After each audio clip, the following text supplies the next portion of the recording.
A lot of this isn't going to make sense to you, and I'm sorry about that. I'm just going to start at the beginning, with the house.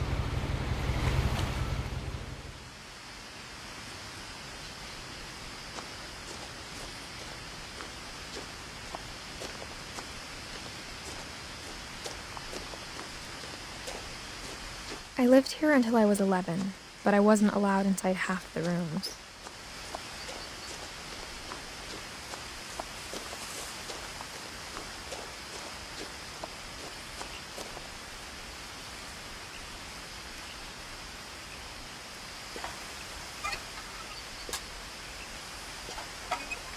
Inside the mailbox were bills from 7 years ago, marked urgent, open immediately.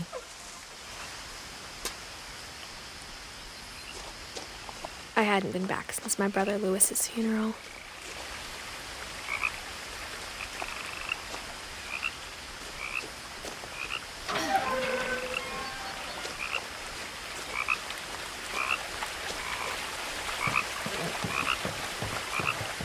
In her will, my mother left me a key, but didn't tell me what it unlocked.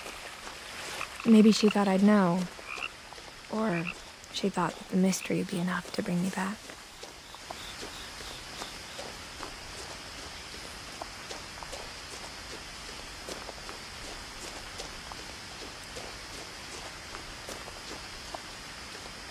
No one had driven this way in a long time, but I saw a few hoof prints.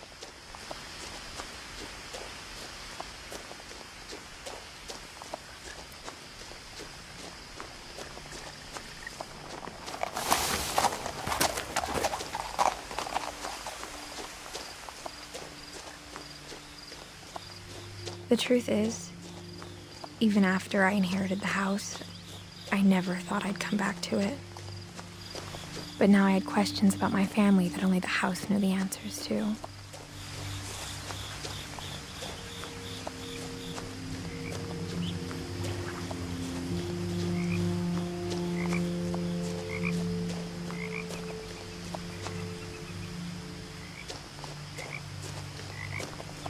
The house was exactly like I remembered it, the way I'd been dreaming about it. As a child, the house made me uncomfortable in a way I couldn't put into words. Now, as a 17-year-old, I knew exactly what those words were. I was afraid of the house.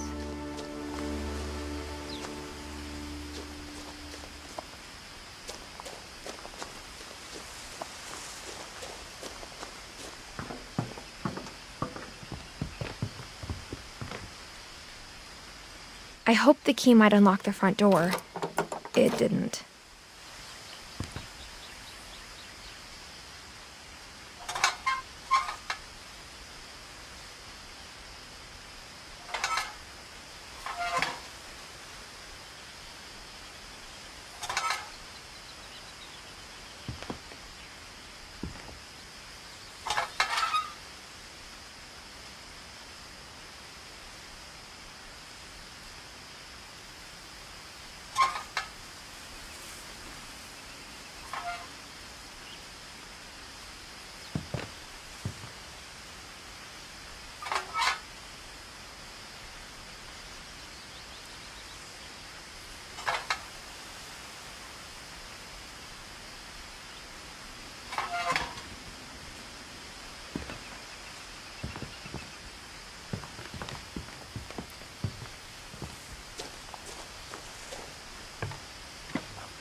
Looking in, I felt like the house itself had been waiting for me.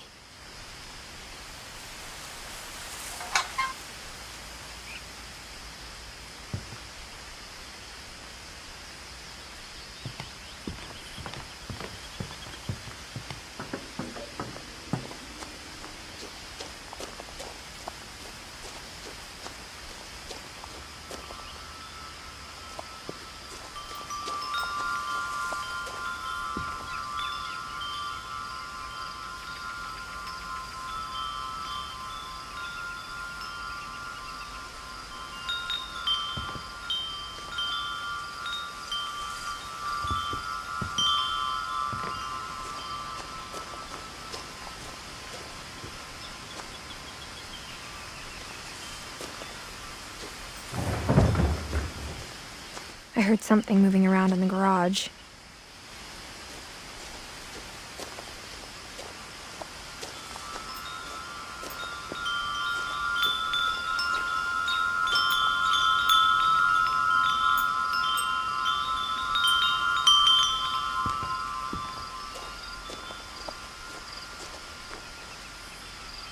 The house felt like it had always been here. Even the swing set was older than my mother.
Crawling through the doggy door used to be a lot easier when I was 11.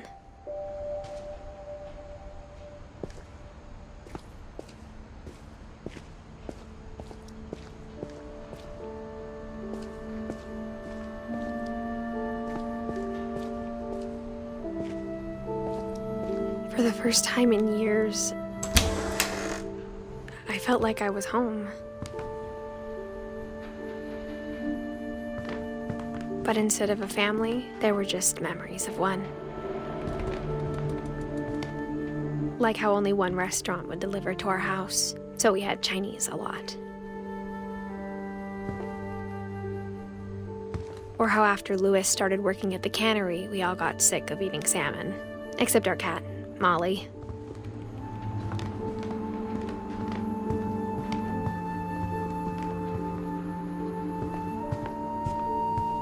The table was still a wreck from the night we left.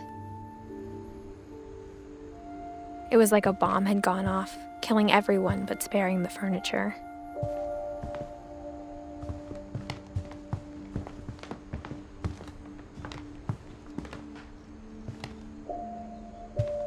My mom was the only one of us who could imagine Great-Grandma Edie living in a nursing home.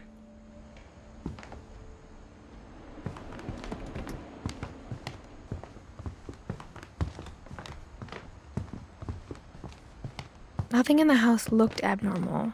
There was just too much of it, like a smile with too many teeth. Even the fireplace had a story. Edie told me the bricks came from the original house, after it sank.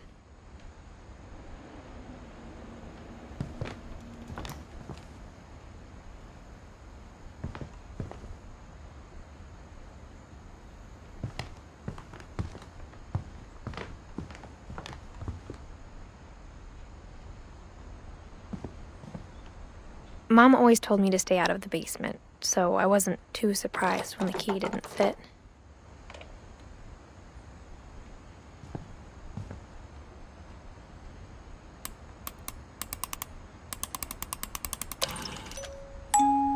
Great-Grandpa Sven built a music box for Barbara, along with the rest of the house.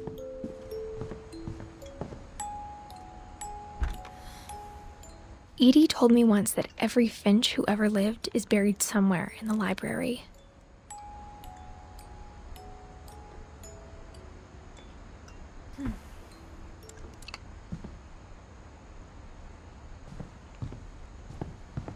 My mom wasn't much of an optimist, but she never stopped believing that my brother Milton was alive.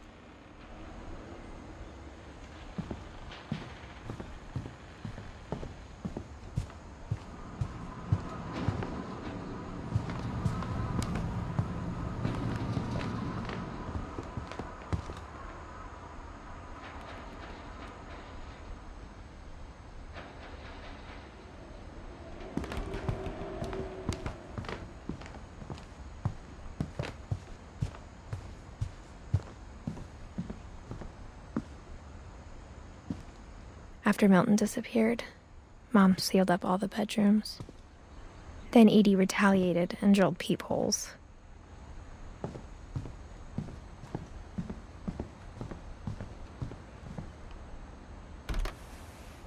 As a kid, I just assumed every house had peepholes and sealed rooms you weren't allowed inside of.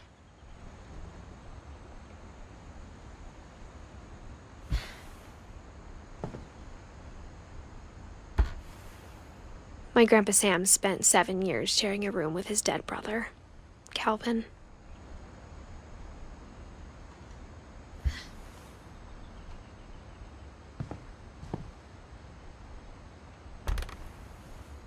The last time I was in Edith Sr.'s room, I was 10 and she was painting my portrait.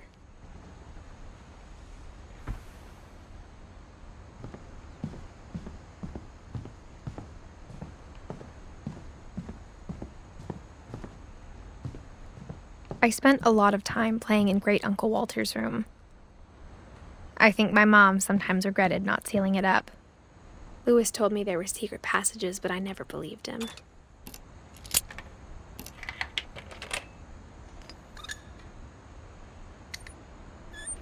Turns out, my mom was really good at keeping secrets.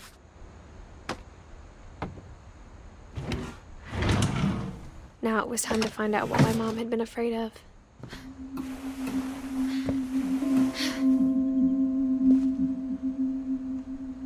Reading this, maybe it sounds like I had a plan, but I had no idea what was behind that door.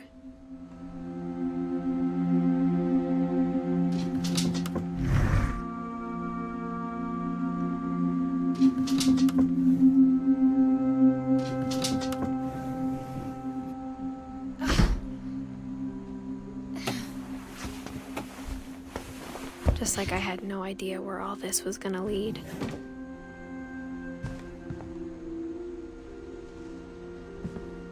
I grew up looking at Molly's room. Molly's gerbil had a tiny bedroom with its own even tinier gerbil cage.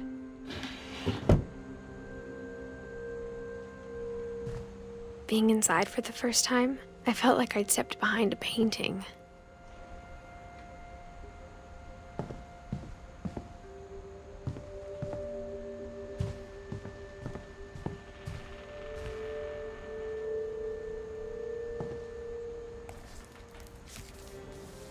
December 13th, 1947. Dear Diary, I'll be gone soon, but I wanted to tell somebody about what's gonna happen. It started when Mom sent me to bed without dinner. I woke up and I was starving, so I looked around for something to eat. The gerbil food was dry, but I didn't mind it.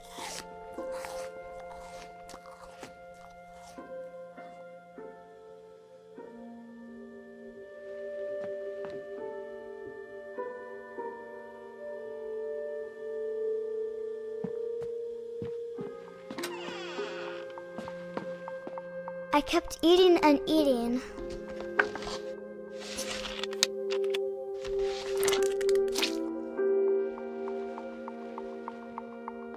I ate a lot of things that night.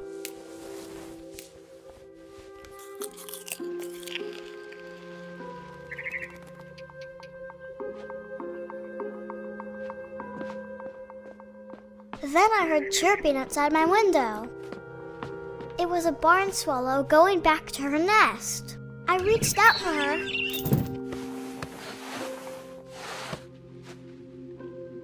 And suddenly, I was a cat.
I tried to be quiet, but the bird was really scared.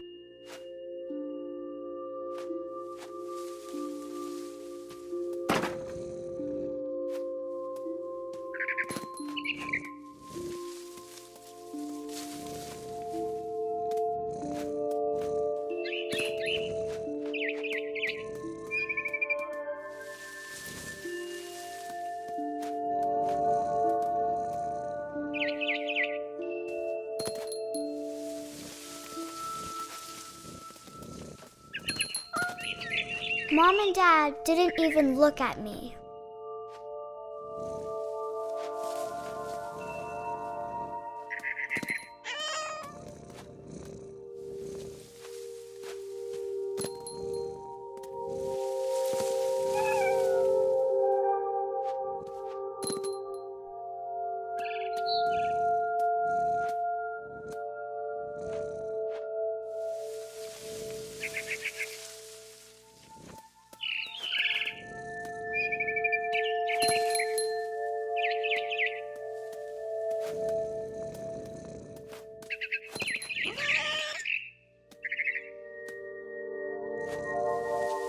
I jumped and I almost got her.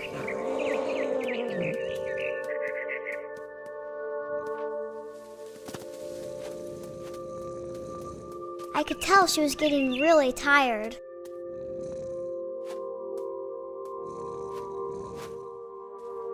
Now I was up in the big tree. I promised Dad I wouldn't climb it anymore. All I cared about was eating that mama bird.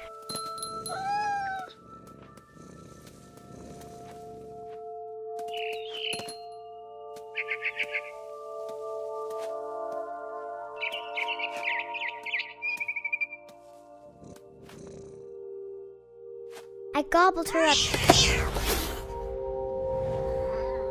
And Suddenly, I was an owl. First, all I heard was the wind. Then I heard little teeth nibbling in the grass.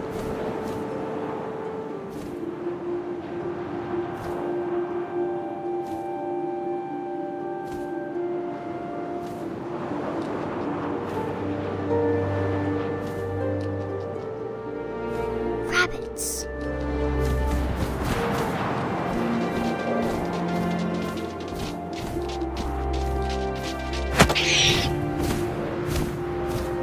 I imagined his face looking up and seeing mine through my talons. I swallowed him up, and I didn't chew one bit. Then I flew off to find something bigger.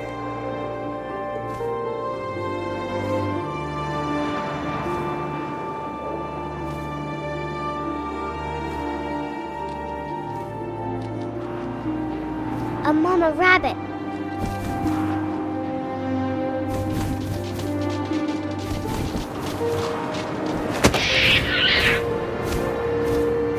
She was almost too big to carry. I started choking, but I couldn't stop eating. And suddenly, I was a shark.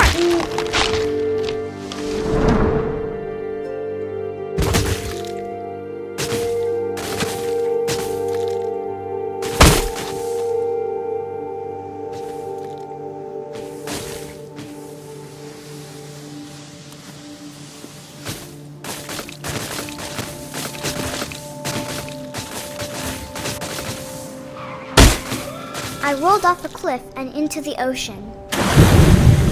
Now, I was hungrier than ever.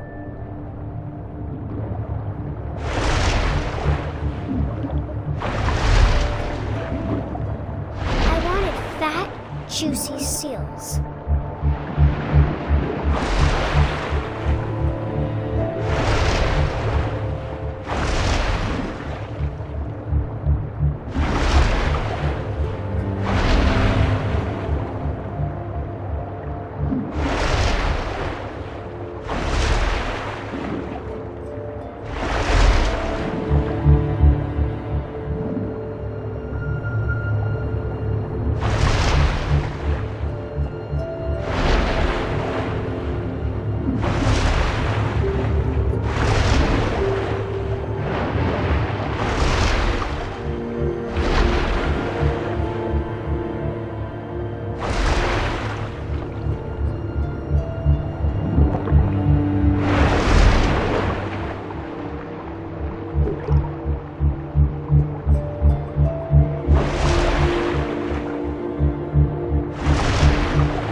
Grabbed on tight. When I was so hungry, I jumped out of the water. When I opened my eyes, everything had changed.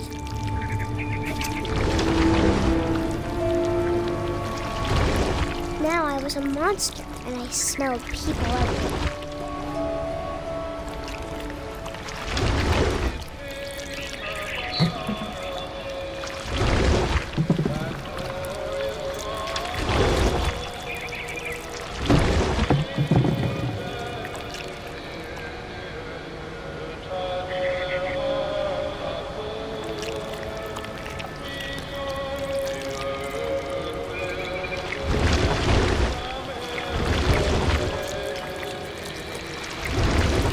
I was big, and I moved real quiet.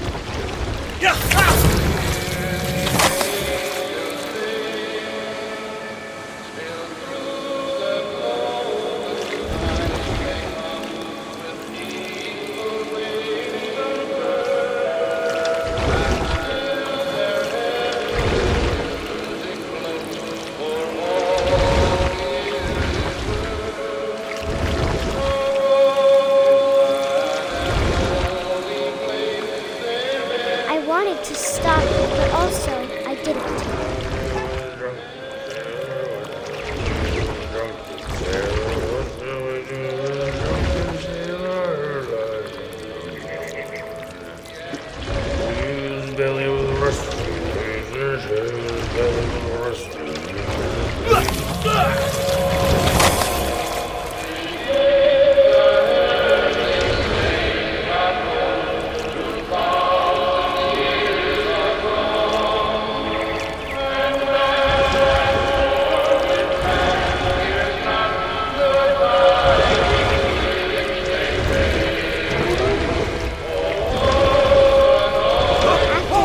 Passenger, I was still hungry. And to cross the water, I smelled something new. Something I had to have, so I swam towards it.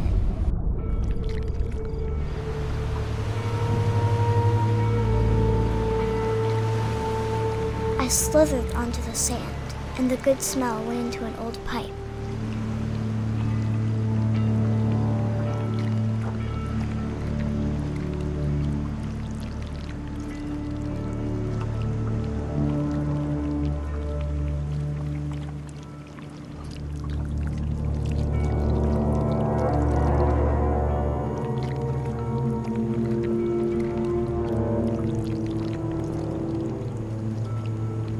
I got closer and closer.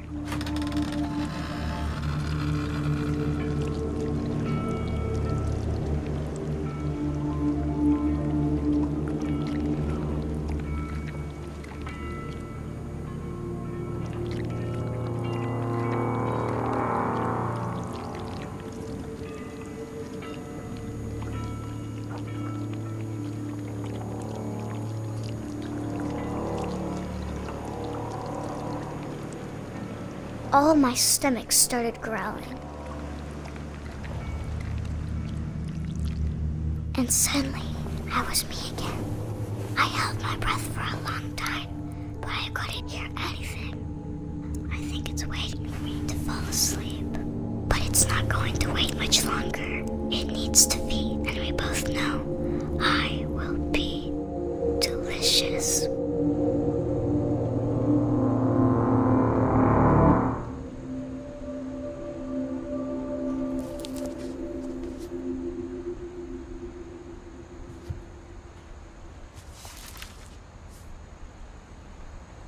I'm not sure if I believed all of that, but I'm sure Edie would have.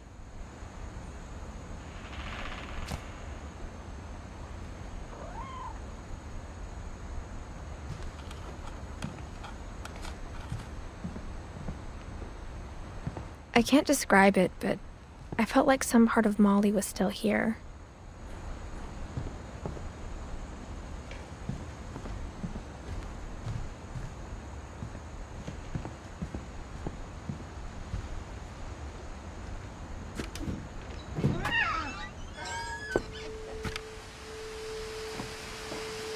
This will be obvious later, but my mom never told me any of these stories. Edie would have, but Mom didn't like bringing up the past. Though, when we adopted a stray kitten, she was the one who named it Molly.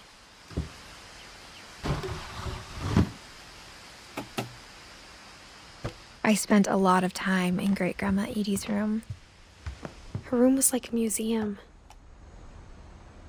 For 500 years, the Finches have been famous throughout Norway for their fortune and misfortune.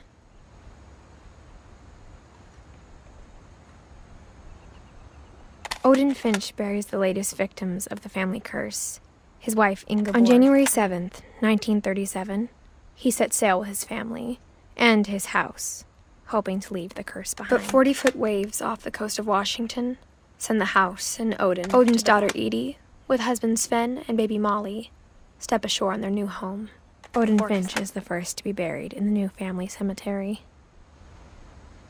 His daughter Edie is already dreaming of a new Finch house.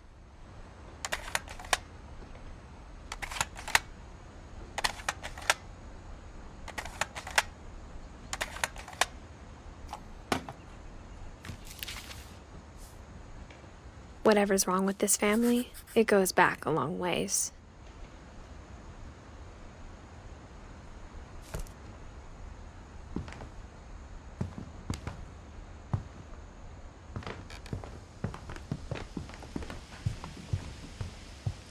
Even in her 90s, sometimes Edie seemed a lot younger than my mother. The only trace Grandpa Sam's first wife Kay left on the house was the pink bathroom.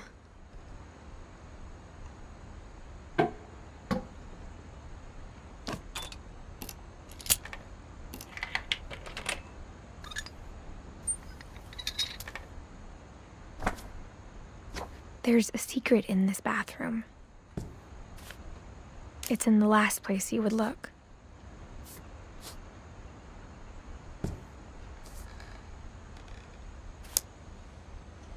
It isn't in the cupboard.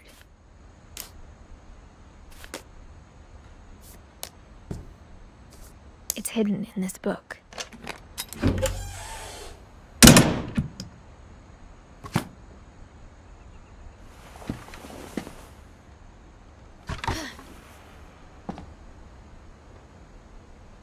Sven gave Sam an old camera he'd refurbished. He never put it down.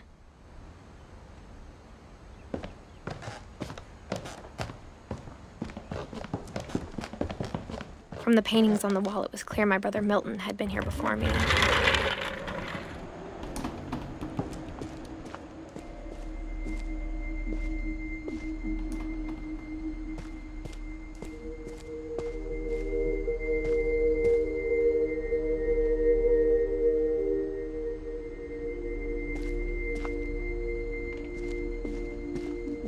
I knew Grandpa Sam had a twin,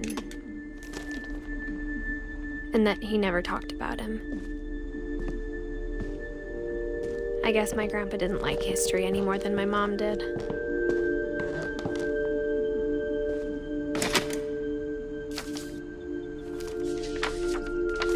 How I Want to Remember My Brother by Sam Finch. The thing I remember is that when he made up his mind, that was it.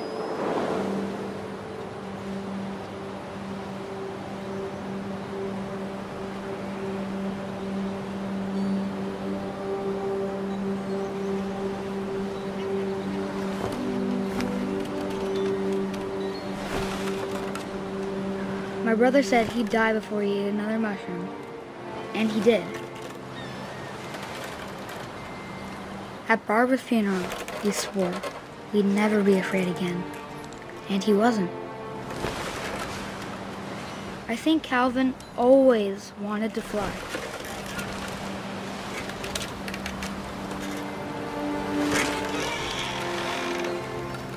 Sam! Calvin! But that day, he finally made up his mind to do it. I told him going around was impossible. Maybe if I hadn't said that,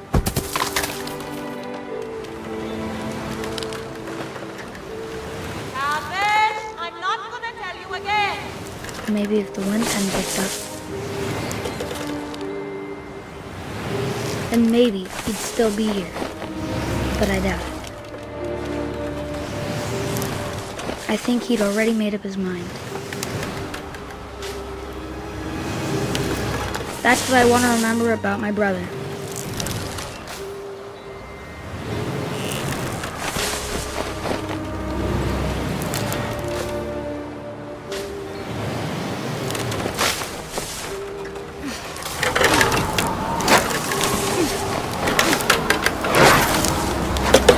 The day he made up his mind to fly.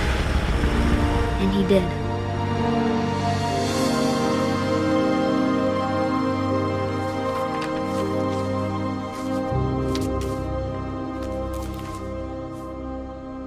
Calvin's story felt strangely familiar.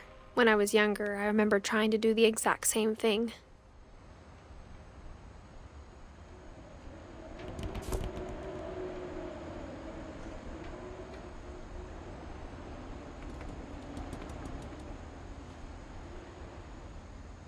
After the funeral, Edie roped off Calvin's half of the room.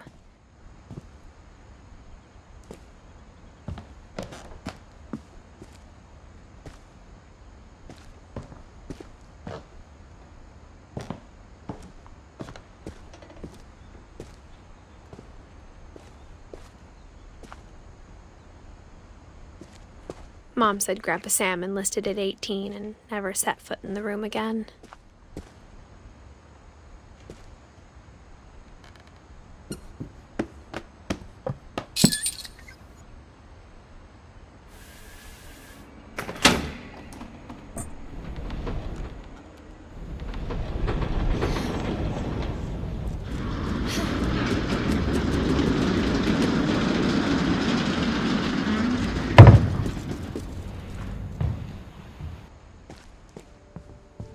The passages were a pretty tight fit. They'd obviously been built for smaller hands and bellies.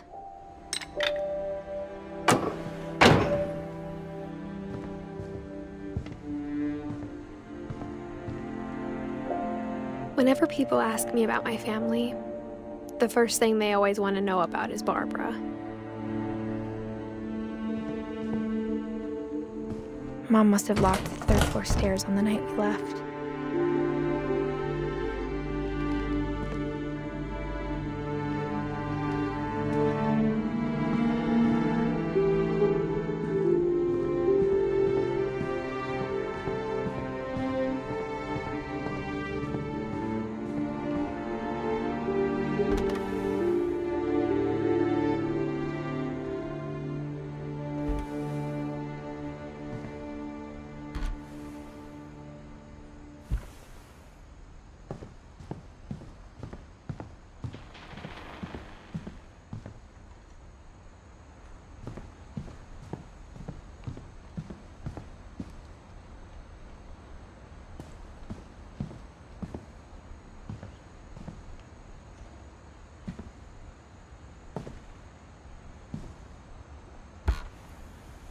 Barbara was a child star for 2 years, until America grew out of it.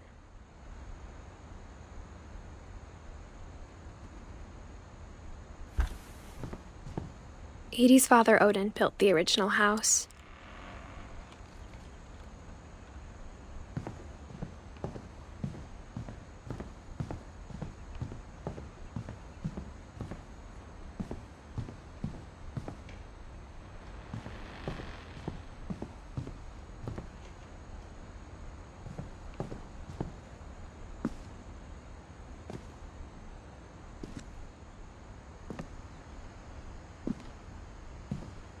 A lot of things got left behind in the whirlwind of that last night.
Growing up, I always thought of Barbara as a child star. I never thought about how hard it must have been for her afterwards.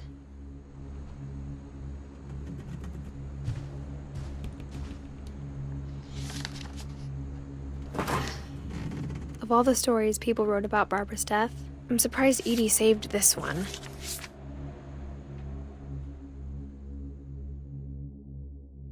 Old Jack here with another ghastly tale inspired by America's most unfortunate family. I'm calling it The Surprise Ending of Barbara Finch. As a child star, Barbara was famous for her scream. Now at 16, she was all washed up. A has-been. But in a lucky break, she'd been asked to perform her signature scream at a local convention for monster movie fans. It was just the boost her career needed. Unfortunately, her scream hadn't aged well. Getting better. I think you just need the right motivation. Her biggest fan and current boyfriend, Rick, was about to demonstrate when... Now that was a great scream. It was Barbara's father, Sven. He'd slipped into a table saw and had to be rushed to the emergency room. So Barbara got stuck babysitting her youngest brother, Walter. Her convention comeback was cancelled. Okay, I'm hearing frustration, but I'm not hearing terror. What if I tried... A gang of hoodlums in Halloween masks have been terrorizing Orcas Island tonight. Police are urging residents to... That came from the basement. You're right! Also, I loved your delivery on that. Why is your basement door locked? Because my dad likes making puzzles and secret passages. There's a key hidden in the music box. The secret is to keep winding and winding until finally the key pops out. Thanks, babe. I'll be back in a sec. 20 minutes later, Rick hadn't returned. So Barbara went to look for him, right on cue. She reached for the music box.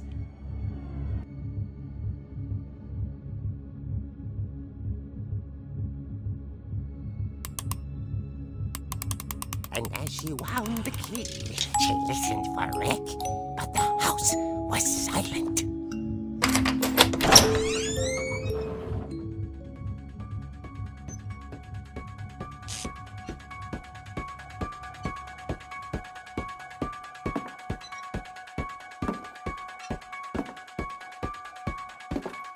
She found Rick's crutch and imagined the worst.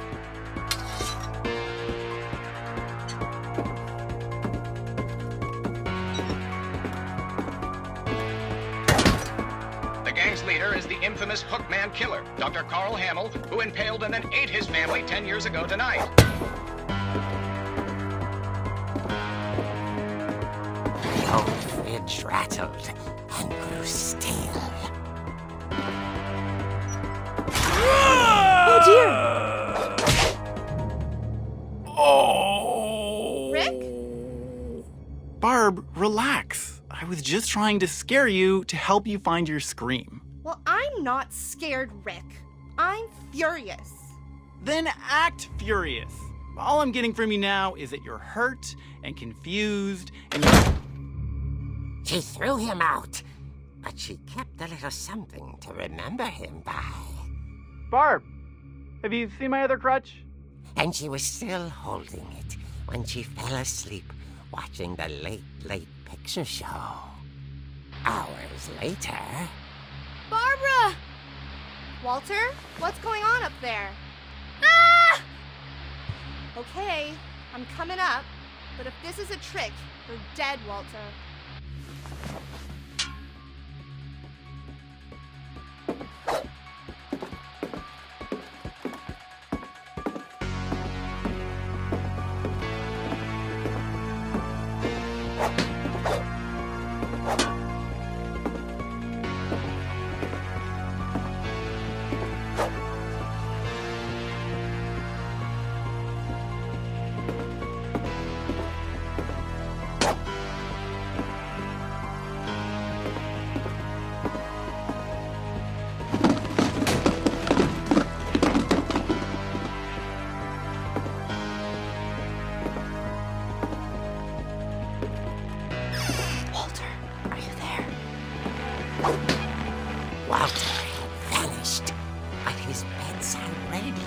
still on. Orcas Island police describe the man as 6 feet tall, with a steel hook for a hand. Residents are urged to lock all doors and windows and notify the police of any suspicious activity. Barbara turned, saw the hook man, and was speechless. He was quite smashing.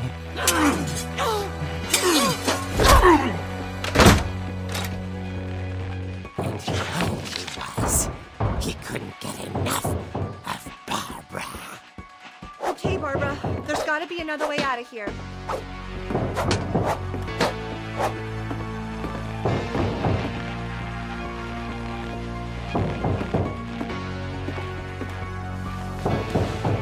That night, she played her part beautifully.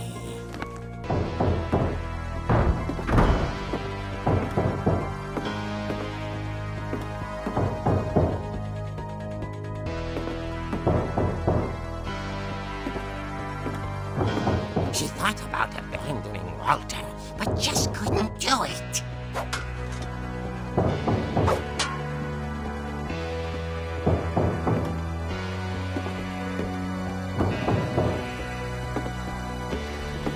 Molly's door hadn't been opened in years. The hinges groaned.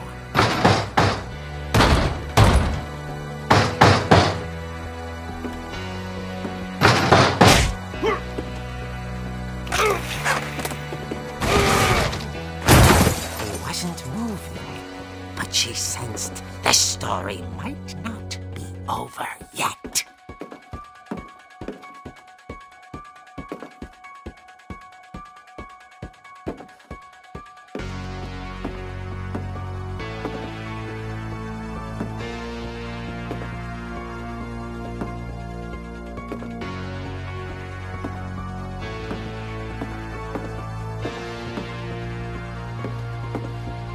The hookman had vanished. She listened for his breathing, but all she heard was...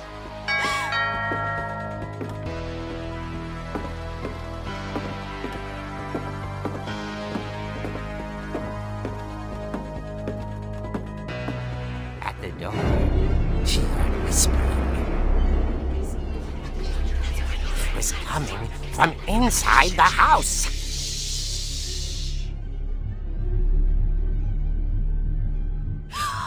Oh dear. The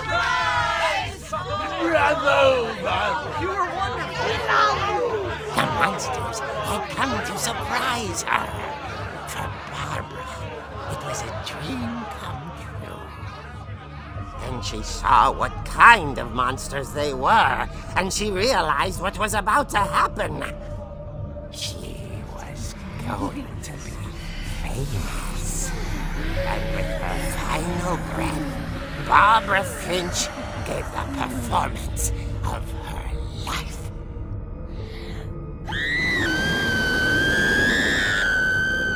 I wasn't there myself, but I hear Barbara was magnificent. Poor girl. She had a taste for stardom.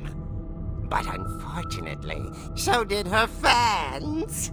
Of course, the police blamed it all on poor Rick, who disappeared the same night. And little Walter? Hiding under his bed the whole time. He took it all pretty hard, but that's another story. As for Barbara, tucked inside the music box was all they ever found of her. Her ear. Now that's what I call a real eerie tale.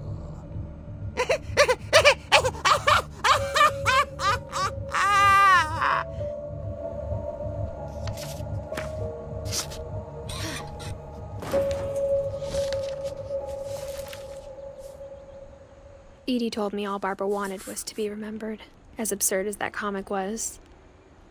Maybe what Edie saw was a happy ending.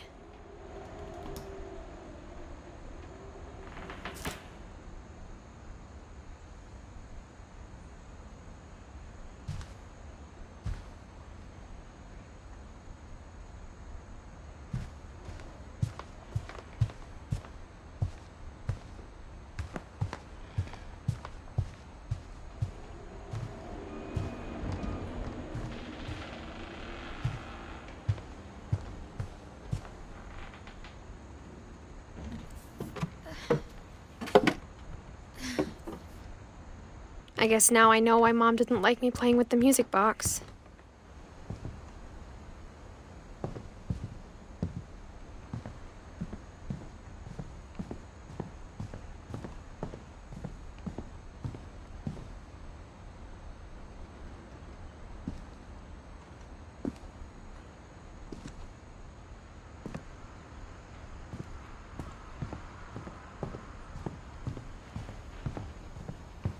It's funny. All those times I played with the music box and never found the basement key.